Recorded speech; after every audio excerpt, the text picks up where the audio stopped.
Hi, hello, good morning, happy Friday.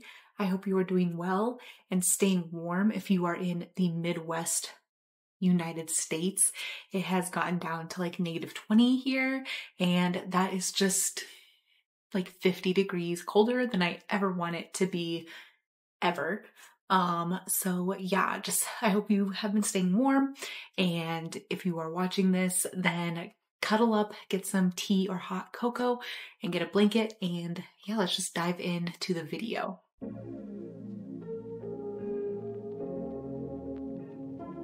If you are new here, then welcome to my channel. My name is Maddie, and I'm a multi-genre author working on my debut urban fantasy novel. And if you are not new here, then thank you so much for returning. It means the world to me to have you back. If you read the title, then you know what we are talking about today. We are talking about dialogue, which is one of my favorite parts of writing. I love deciding what the characters are going to say, how they interact with each other, and how that comes across on the written page. I love movies and script writing, and I think that's a big part of why is because they're so dialogue centric, and I love reading well-written dialogue. Dialogue is interesting because it's something that we engage in constantly on a daily basis, but it can be very tricky when it comes to writing it down. Dialogue is one of the biggest indicators for me as to where someone is on their writing journey. And if you're someone whom dialogue does not come easily to you, then do not fret. Don't decide to stop writing. It is a skill just like anything else, and it can be learned and it can be improved upon. So I just wanted to talk about how to kind of jumpstart that, like give you a little push into the right direction on how to get dialogue down. Because once you start to understand it and once you are able to really incorporate good dialogue into your story, I think it just takes it from here to here. Like it just improves it, full stop. If you have ever seen the movie Ratatouille, then you know that anyone can cook. So do not worry, let's get into it and let's figure out what makes dialogue good. One of the biggest pieces of writing advice is how your word choice is as concise as possible. We want to stay in the scene for only the important parts of the scene, and we want to cut everything else out. That's why, people bring up when they're watching a movie, no one ever says, hi, hello, how are you, goodbye on the phone, because we simply don't have the space to have filler. Like everything has to matter and everything has to mean something. And I feel like that can almost feel at odds with crafting natural sounding dialogue, because when we talk, we do tend to meander and our thoughts wander. And so sometimes our speech patterns mimic that kind of fluidity of thought. And in our society, we do place a big emphasis on politeness. So there is going to be the hi, hello, how are you doing today? Stuff that we really can't be wasting space, that needs to go towards plot and character development on the page. So I think sometimes there is this almost clashing of the advice we get and how are we supposed to implement that to also make it sound natural and real. So that's really what I want to kind of talk about today. And there are two scenes that I'm going to be focusing on for pretty much all of my advice, because one is very obvious in how it uses big pieces of advice that you get all the time, and the other one is more subtle. And there's so many good instances of good dialogue. So I'm just using these two scenes to kind of make it easier for the purposes of talking and then drawing examples. But there's so many wonderful places to find really good, strong dialogue. So why is natural dialogue so important to a story? Have you ever been with your friends and there was either something said earlier in the conversation or there's an inside joke from months ago, years ago, whatever, and you bring it up hoping for it to be funny, that it'll land, but they have forgotten that situation, the words, whatever.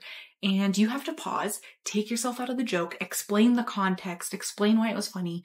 By that time, the moment's over, right? Like it won't ever have that punch because you had to take the time to explain why what you said was funny.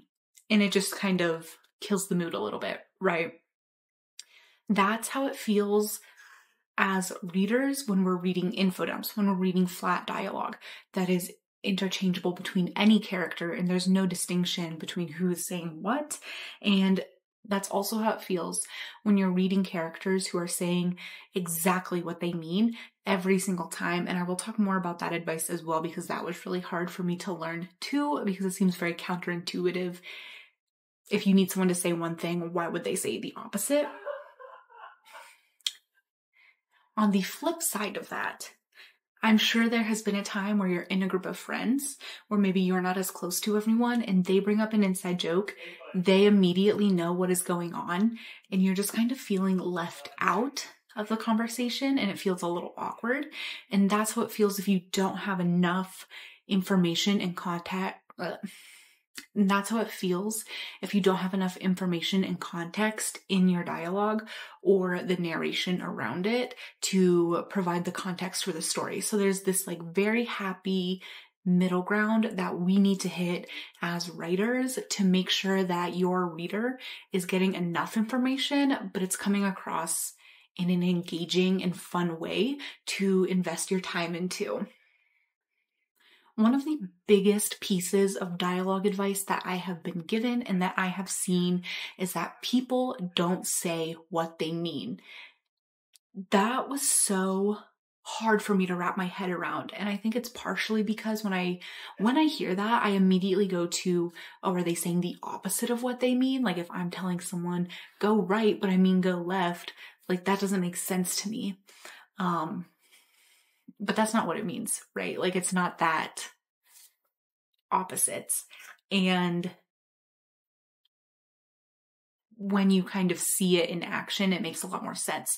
So I'm going to play a scene from Saltburn, which is a very good movie, I think, if you want to study character and dialogue. But this is just one scene where Elspeth is trying to push Pamela into leaving Saltburn without ever directly saying, you need to get out of my house. And that's a very clear and obvious example of how people aren't saying what they mean, because she is in fact saying the exact opposite to a certain point. But it's how she says it, the context in which she says it, that we see as the audience, that Pamela doesn't see as the individual, that Elspeth is still able to get her point across. And I will play that on the screen, okay?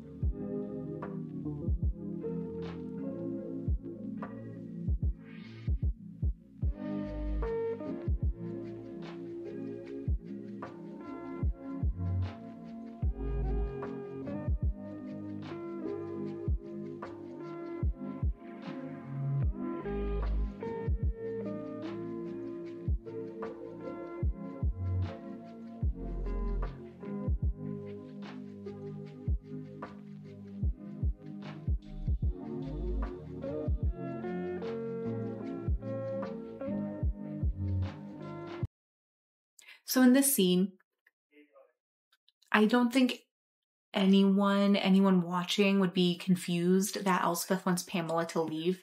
And that's because it is not the words that she says, it's the how she says them. It's the body language. It's the tension across the table, because everybody except for Pamela knows that Pamela has outstayed her welcome. And so this is such a good, obvious scene in how people kind of work around saying something directly and how they use these polite social norms, or there are these rules in place that they're going to follow, but they're still going to get what they want. And that, you know me, I love a good obvious example to start getting things working in your brain. Like watch children's media, read middle grade fiction because that's how we learn, is through like something being obvious, and then we add subtleties and complexities to it. It is why we learn to read, sounding things out, forming words together. We don't start by reading a novel. So if you are trying to understand these rules, find these obvious examples, because it makes it so much easier to then build on it from there. And that's what I love about this scene, because so much of Saltburn is these subtle, like, Oliver is missing a lot of cues as he goes deeper and deeper into this family, and there's these unspoken rules that he doesn't know, and this whole culture that he can't quite reach.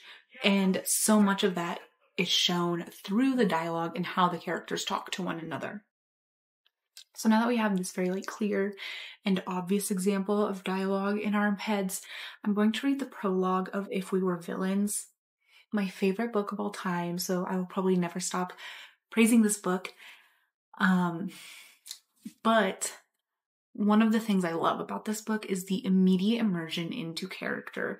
And the dialogue is a big part of that. The prologue is very dialogue dependent. And this is a much more subtle example of how characters aren't necessarily saying what they mean exactly, and how I think what is a better way to describe this piece of advice, which I'll get to after I read it, because it's really changed how I think of dialogue in my head when I'm writing it, and it makes it a lot easier to create natural sounding dialogue. So yeah, I'm just going to read this and then we'll talk about it. I sit with my wrists cuffed to the table and I think, but that I am forbid to tell the secrets of my prison house. I could a tale unfold whose lightest word would harrow up thy soul. The guard stands by the door, watching me like he's waiting for something to happen. Enter Joseph Colborne. He is a graying man now, almost 50. It's a surprise every few weeks to see how much he's aged, and he's aged a little more every few weeks for 10 years. He sits across from me, folds his hands, and says, Oliver, Joe, heard the parole hearing went your way. Congratulations. I'd thank you if I thought you meant it. You know I don't think you belong in here. That doesn't mean you think I'm innocent. No. He sighs, checks his watch, the same one he's worn since we met, as if I'm boring him. So why are you here, I ask. Same fortnightly reason. His eyebrows make a flat black line. You would say fucking fortnight. You can take the boy out of theater or something like that. He shakes his head, simultaneously amused and annoyed. Well, I say. Well, what? The gallows does well, but how does it well? It does well to those that do ill, I reply, determined to deserve his annoyance. Why are you here? You should know by now I'm not going to tell you anything. Actually, he says, this time I think I might be able to change your mind. I sit up straighter in my chair. How? I'm leaving the force. Sold out, took a job in private security, got my kids' education to think about. For a moment, I simply stare at him. Colborne, I always imagined would have to be put down like a savage old dog before he'd leave the chief's office. How's that supposed to persuade me, I ask. Anything you say will be strictly off the record. Then why bother? He sighs again and all the lines of his face deepen. Oliver, I don't care about doling out punishment. Not anymore. Someone served the time, and we rarely get that much satisfaction in our line of work.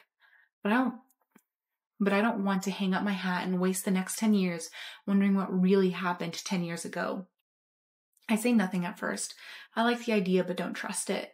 I glance around at the grim cinder blocks, the tiny black video cameras that peer down from every corner, the guard with his jutting underbite. I close my eyes, inhale deeply, and imagine the freshness of Illinois springtime. What it will be like to step outside after gasping on stale prison air for a third of my life. When I exhale, I open my eyes and Colburn is watching me closely. I don't know, I say. I'm getting out of here one way or the other. I don't want to risk coming back. Seems safer to let sleeping dogs lie. His fingers drum restlessly on the table. Tell me something, he says. Do you ever lie in your cell, staring up at the ceiling, wondering how you wound up in here, and you can't sleep because you can't stop thinking about that day? Every night, I say without sarcasm. But here's the difference, Joe. For you, For you, it was just one day, then business as usual. For us, it was one day and every single day after that. I lean forward on my elbows, so my face is only a few inches from his, so he hears every word when I lower my voice. It must eat you alive, not knowing who, not knowing how, not knowing why, but you didn't know him. He wears a strange, queasy expression now, as if I've become unspeakably ugly and awful to look at. You've kept your secrets all this time, he says. It would drive anyone else crazy. Why do it? I wanted to. Do you still? My heart feels heavy in my chest. Secrets carry weight, like lead. I lean back. The guard watches impassively, as if we're two strangers talking in another language, our conversation distant and insignificant. I think of the others. Once upon a time, us. We did wicked things, but they were necessary too, or so it seemed. Looking back years later, I'm not so sure they were, and now I wonder, could I explain it all to Colborne, the little twists and turns and final exodus? I study his blank open face, the gray eyes winged now by crow's feet, but clear and bright as they have always been. All right, I say, I'll tell you a story, but you have to understand a few things. Colborne is motionless. I'm listening. Fine. I'll start talking after I get out of here, not before. Second, this can't come back to me or anyone else. No double jeopardy. And last, it's not an apology. I wait for some response from him. A nod or a word, but he only blinks at me, silent and stoic as a sphinx. Well, Joe, I say, can you live with that? He gives me a cold sliver of a smile. Yes, I think I can. It's so good. It's so good. Okay. The characters aren't not saying what they mean, but it's still really good dialogue. So although the conversation is low context, it still suggests context and history between the characters. And I think that at its essence is what people mean when they tell you, oh, people don't say what they mean. We talk in the context of our history and relationship with the person that we're talking to. Oliver refers to Joe as Joe, and he doesn't greet him with Detective Joe Colborne. I've been seeing you twice a month for the past 10 years. What do you want today? Because they already have that history with each other. He doesn't need to tell Joe that because Joe already knows. And that's why we get it in the narration. And even the way that ML Rio narrates it, it doesn't say, I've seen him twice a month for the past 10 years. It's every few weeks I see him aged, and it's interesting. Like, there's a lyrical quality to how it's written. And again, it's not just like being told information. It's expressed in how someone thinks. And with Oliver especially, his dialogue is so good because it's so entrenched in Shakespeare. And these are Shakespeare students, they're actors, and they exclusively act to Shakespeare. So it makes sense that everything he says, even in his narration, is steeped in Shakespeare. Like that line, enter Joseph Colborne. It wouldn't make any sense if it was from anyone else, because that is stage direction, enter character name. So it wouldn't make sense for Oliver and Saltburn to narrate something like that in his head because he is not so steeped in Shakespeare. So that is how I would advise you to rephrase that bit of advice. That it's not that we don't say what we mean, it's that we speak in the context of who we are and who we are speaking to.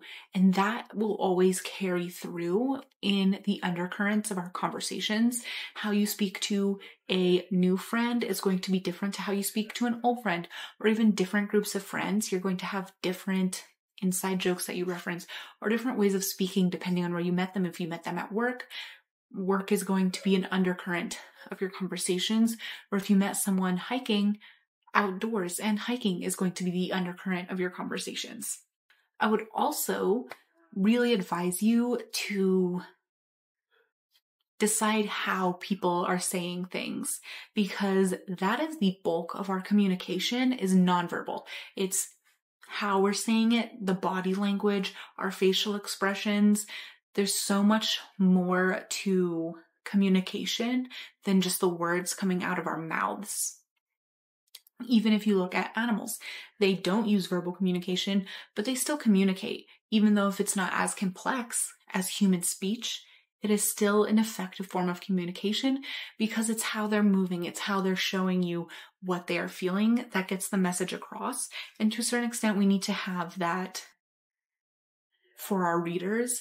If someone is lying, what is their tell? And put that into the tag on their dialogue so your reader can pick up on that. And you don't necessarily have to say, I lied, or X character lied. You can put that tell in, and then it becomes a little bit more engaging to read as a reader.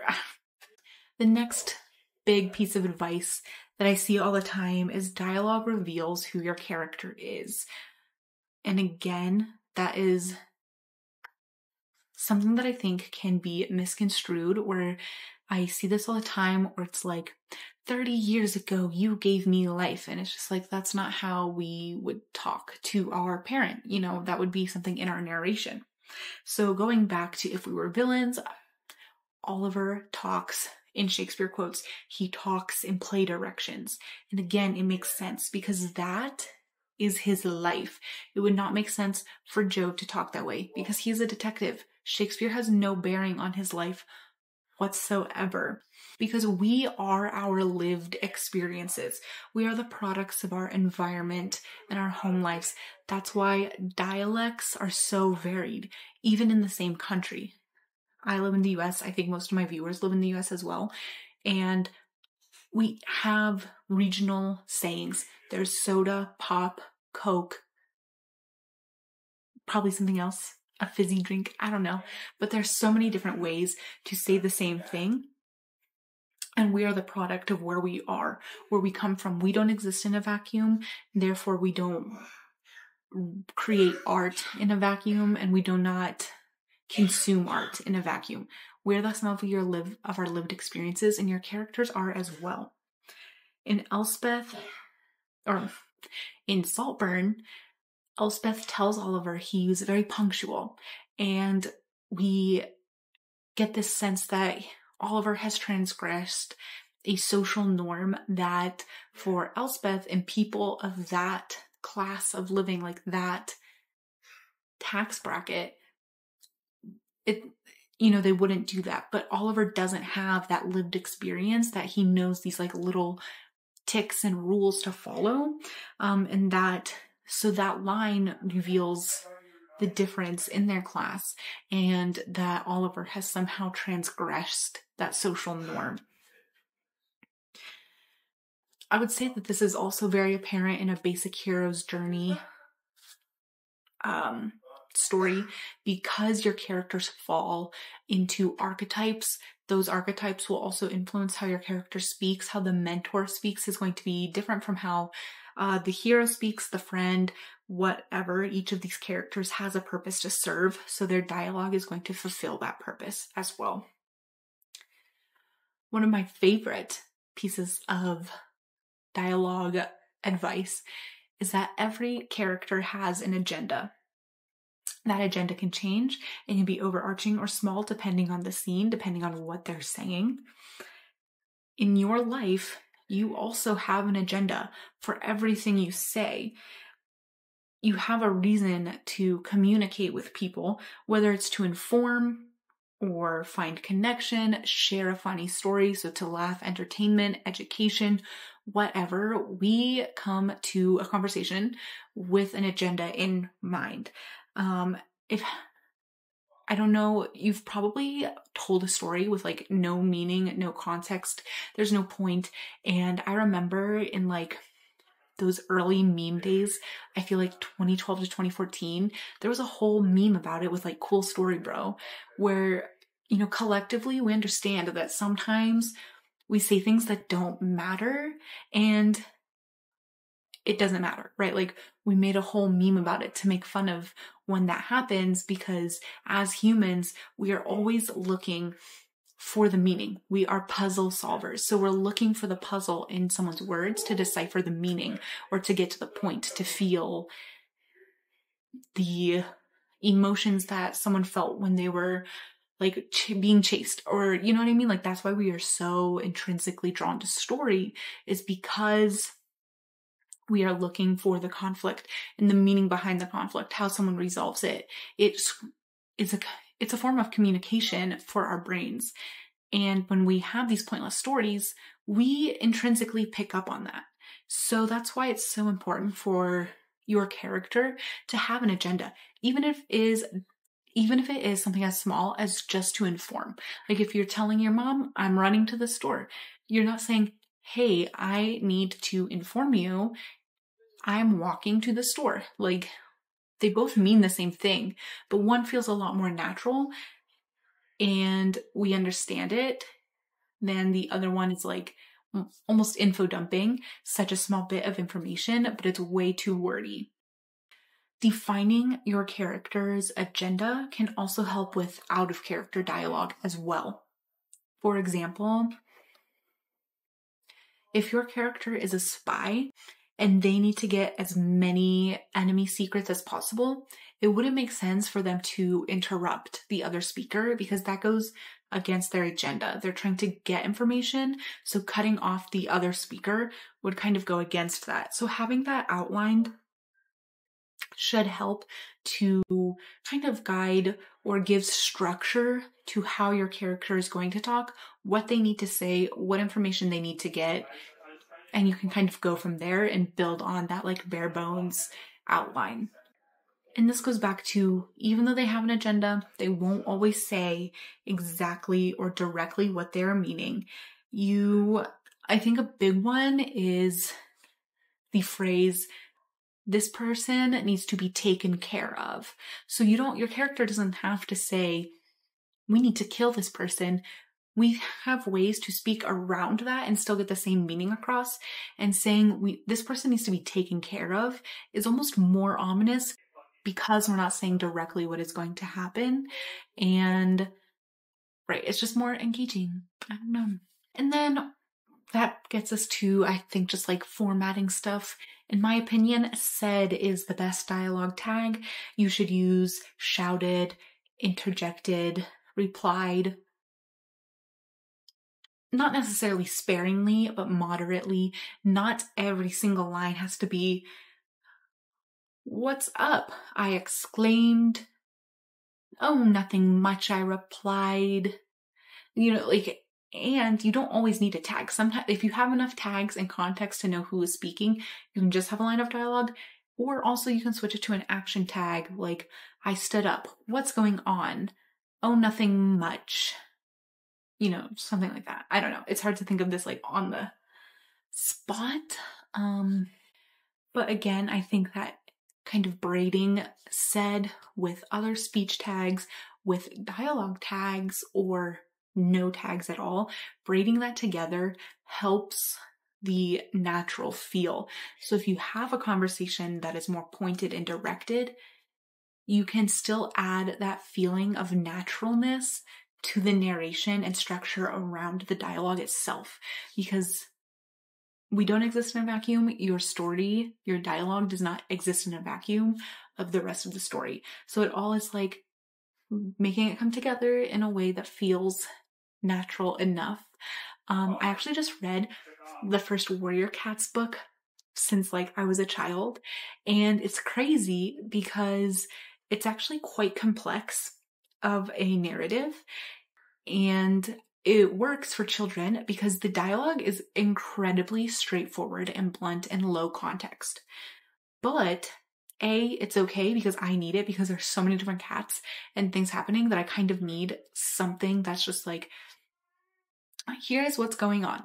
And also, the narration is a bit more like blended and chaotic. So it's this balance of straightforward and complex that makes the story work together. And again, it is for kids. So I'm going to have more of a leeway for like dialogue that is saying what they mean, because this is where kids are learning how to understand more complex stories. But yeah, I think that is a good place to look if you are like trying to blend all of these different elements together. Not everything needs to be complex. And I would argue that when you have something really complex, there needs to be something simple to balance it out, to give your reader like a guiding force through the story. They need to understand it at some point, before everything is just like snowballing and it becomes not enjoyable to read. All in all, we are born to communicate. It's something we do every day. Listen to people talk. In college, I had to like write down people's conversations, and that was really awkward. But just taking the time to listen or even analyze your own conversations.